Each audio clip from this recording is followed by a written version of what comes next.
दशा माता की कथा। एक साहूकार था। उसके 5 पुत्र थे। उनकी बहुएं तथा एक पुत्री थी। पुत्री का विवाह हो चुका था, परंतु उसका गौना नहीं हुआ था। इस कारण वह भी अपने माता पिता के घर में रह रही थी। एक दिन साहूकार की पत्नी दशा माता का डोरा ले रही थी। उसकी बहुओं ने भी डोरे लिए। बहुओं ने अपने सास से पूछा कि क्या ननद के लिए भी डोरा लेना है। सास ने कहा हाँ। इस पर बहुओं ने कहा कि उनकी तो विदाई होने वाली, यदि व्रत से पहले ही विदा हो गई तब क्या होगा। सास ने उत्तर दिया, मैं व्रत का सारा सामान साथ में रख दूंगी, वह अपने ससुराल में पूजा कर लेगी। ऐसा ही हुआ। उसके ससुराल से लेने का उसके पति आ गए। माँ ने बेटी को विधि पूर्वक विदा किया और उसकी पालकी में पूजा का सब सामान रखवा दिया। लड़की जब अपने ससुराल पहुंची तो उसे घर के आंगन में गलीचा बिछाकर बैठाया गया। आस पड़ोस की महिलाएं नई बहू को देखने आने लगी। जब उसकी सुंदरता और गहने कपड़ों की तारीफ करने लगी, किसी की निगाह उसके गले में बंधे डोरे पर पड़ गई। वो बोली, बहू की माँ बड़ी टोटके वाली है। सबकी निगाहें उसकी बात सुनकर गले में पड़े डोरे पर पड़ी। सभी स्त्रियां डोरे के बारे में अपनी अपनी राय प्रकट करने लगी। शाम को सास, ननंद, देवरानी, जेठानी, घर की सभी स्त्रियां उसी डोरे की चर्चा करने लगी।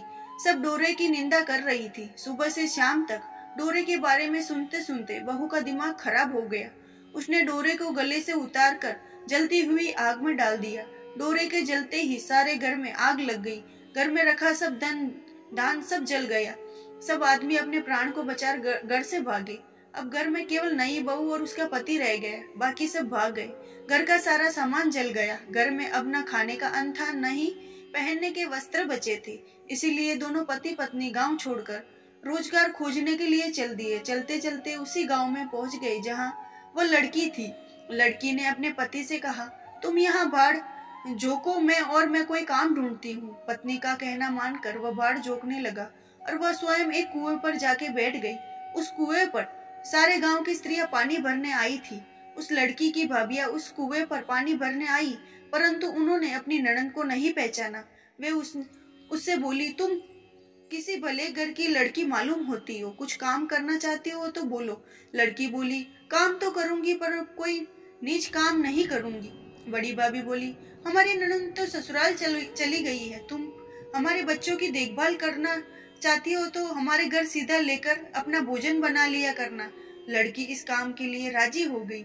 लड़की की भाभियां अपने घर आई और सास से बोली, कुएं पर एक अनाथ लड़की बैठी है, वह हमारे घर रहने और बच्चों की देखभाल करने के लिए राजी है। आप कहो तो उसे हम रख ले। सास ने कहा, खुशी से रख लो, परंतु आपस में कलह मत करना। सब बूढ़े राजी हो गई। वे आपस कुएं पर आई और उसे घर ले आई। वह अपने भतीजे और भतीजियों की देखभाल करने लगी और अपना जीवन निर्वाह करने लगी। एक दिन दशा माता का डोरा लेने का अवसर आया। सास के कहने पर सब बहुओं ने डोरा लिया। बहुओं ने सास से पूछा कि इस लड़की के लिए डोरा लेना है। सास ने कहा, हाँ ले लो। बहुओं ने कहा, इसी प्रकार अपने ननद जी के लिए डोरा ले लिया था, परंतु पूजा से पहले ही उनकी विदाई हो गई। अब इस लड़की का डोरा दिलाना चाहती हो, यदि पूजा से पहले चली गई तो क्या होगा। सास बोली, तुम्हारी ननद ने अपने घर जाकर पूजा की होगी। यह लड़की पूजा होने तक इसी घर में रहेगी तो अपने आप पूजा शामिल में हो जाएगी। यदि कहीं चली गई तो वहीं पूजा कर लेगी। सर्वसम्मति से लड़की ने दशा माता का डोरा ले लिया। 9 दिन तक दशा माता की कहानी तथा व्रत में शामिल होती रही। 10वें दिन लड़की माता बहुओं ने सर से स्नान किया और घर में चौका लगाया तथा माता की पूजा की तैयारी करने लगी। लड़की बहुओं से बोली, यदि कोई पुराना कपड़ा मिल जाए तो मैं स्नान कर लूं। बहुओं ने अपनी सास से पूछकर अपनी ननद की साड़ी उस लड़की को दे दी। अपनी पुरानी साड़ी को लेकर वह स्नान करने गई। उसने सर से स्नान करके साड़ी पहनी और घर आई। घर पर पूजा आरंभ हो गई। वह जैसे ही पूजा के पास आकर बैठी तो बहुओं ने कहा, यही तो हमारी ननद जैसी लग रही है। इस पर सास नाराज होकर कहा, तुम्हारे मन में जो आता है वो बोलती रहती हो। पूजा के समय चुपचाप नहीं बैठा जाता। चुप रहो, मुझे कथा कह लेने दो। तुम्हारी बातों से कथा विघ्न पड़ता है। बहुएं चुप हो गई। घर की सब स्त्रियां पारण किया। लड़की ने भी पारण किया। इसके बाद स्त्रियां एक दूसरे का सर गूंथने लगी। लड़की ने सर गूंथना शुरू किया। वह बोली कि जैसी गूंथ सिर में है वैसी गूंथ मेरी ननद के सिर में थी। सास नाराज होकर बोली, तुम मेरी बेटी की तुलना इससे क्यों कर रही हो। सास ने बहू को डांट दिया, परंतु बात मन में घर कर गई। उसने लड़की से कहा, आज रात मेरे पास सोना। रात तो जब बहुएं सो गई तो उस लड़की ने पूछा, तुम्हारे पियर में कभी कोई था? उसने जवाब दिया, मेरे 5 भाई और भाभियां थी, तुम जैसे माता पिता थे। उसने फिर पूछा, क्या हुआ? लड़की बोली, पियर में मैंने दशा माता का डोरा लिया था। उसके पूजन से पहले ही ससुराल के लिए विदा हो गई। ससुराल में पहुंचकर मेरे गले में पड़े डोरे को देखकर वह स्त्रियां हंसी उड़ाने लगी। तब मैंने उस डोरे को आग में डाल दिया। उस डोरे के साथ सारा घर जलकर भस्म हो गया। सब लोग भाग गए। हम दोनों भागकर इस गांव में आ गए। उसकी माँ ने पूछा कि तुम्हारा पति कहाँ है? लड़की ने कहा कि वह बड़भुजे के यहाँ बाढ़ जोगता है। दशा माता के प्रकोप से हमारी ये हालत हो गई। वह समझ गई कि लड़की कोई नहीं, ये मेरी बेटी है। तब उसने अपने 5 बेटों को बुलाकर कहा कि ये तुम्हारी छोटी बहन ही है। सवेरा होते ही माता के कहने पर 5 भाई बड़भुजे के यहाँ से अपने बहनों को लेकर आए।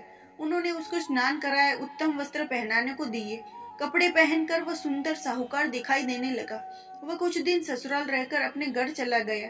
घर पहुंचकर उसने देखा कि सब लोग पहले की तरह सुखपूर्वक रह रहे हैं। इसके बाद वह अपने ससुराल आया और अपनी पत्नी को विदा कर ले गया।